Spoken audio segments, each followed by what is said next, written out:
Iran's president warns protesters not to destabilize the country. Masoud Pezeshkian expressed sympathy for protesters' economic pain, but said the state must respond to rioters.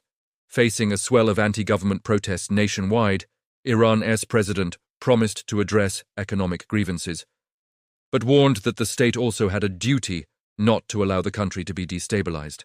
Our responsibility is to solve and address people's grievances, but we also have a duty not to let rioters destabilize the country, the president, Masoud Pezeshkian, said in an interview with Iranian state television on Saturday.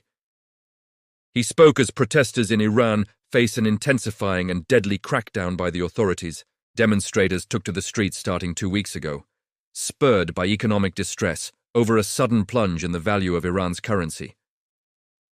Over the past few days, the protests have broadened into a mass movement, with many calling for the overthrow of Iran's authoritarian clerical rulers. The death toll since the protests began rose to at least 192 protesters, according to the Iran Human Rights Organization and Hrana, 2 US-based rights groups. As the protests escalate, Iran's theocracy looks increasingly vulnerable, and senior officials have sought to lay the blame on the United States and Israel, saying they are backing the protesters. Iran's military and nuclear facilities were battered by a 12-day war with Israel last June, and the country has been sinking into a severe economic crisis after the reinstatement of UN economic sanctions last year. Adding to the pressure, President Trump has said he could strike Iran if the authorities kill peaceful protesters, and several US officials told the New York Times on Saturday that he has been briefed on new options for military strikes. Such threats feel particularly potent in the aftermath of US forces' capture of Venezuela's president, Nicolas Maduro, earlier this month. If the United States takes military action, both the occupied territories and US military and shipping lanes will be our legitimate targets. Mohammad Ghalibaf, Iran's Speaker of Parliament, said in a statement on Sunday, according to Iran's semi-official news agency, Tasnim. Both US and Israeli military bases could be targets, he added. Israel's army said it was prepared defensively for any attack. While the country's Prime Minister, Benjamin Netanyahu, commended the protesters. Israel supports their struggle for freedom and firmly condemns the mass killings of innocent civilians, he said. We all hope that the Persian nation will soon be liberated from the yoke of tyranny. And when that day comes, Israel and Iran will once again be faithful partners.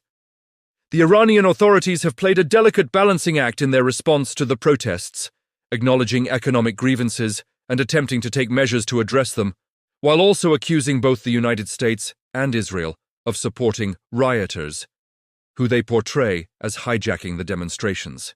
The protests in recent days have not only grown significantly in size, they appear to have become increasingly violent on both sides. Government buildings have been set ablaze, while Iran's chief of police, Brigadier General Ahmadreza Radan, blamed the deaths and injuries on unpaid soldiers of Iran's enemies. A significant portion of those killed died from bladed weapons and knife wounds. In cases involving gunfire, the shooting distance was very close, indicating that these actions were not carried out by security forces, but by trained and directed elements, General Radan said. Assessing the violence and size of protests is challenging because the Iranian authorities have imposed a near-total internet blackout for the past 3 days and has cut off international phone calls. Unlike some Iranian security officials, and even the supreme leader, Ayatollah Ali Khamenei, Mr. Pezeshkian has previously tried to take a tone of government responsibility for the economic pain many Iranians are feeling, offering small reforms, though economists say they are not enough to address the severity of the crisis. Do not look for America or anyone else to blame, he said during a visit to southwestern Iran last week. We must serve properly so that people are satisfied with us. His latest comments suggest the president may now be toughening his stance. The enemy has brought trained terrorists into the country. Those causing disturbances and riots are not protesting citizens, he said. On Saturday, Mr. Trump said in a post on social media that Iran is looking at freedom, perhaps like never before. The USA stands ready to help. Mr. Pezeshkian urged the people of Iran, a major oil-producing country, not to be taken in by the US president's comments.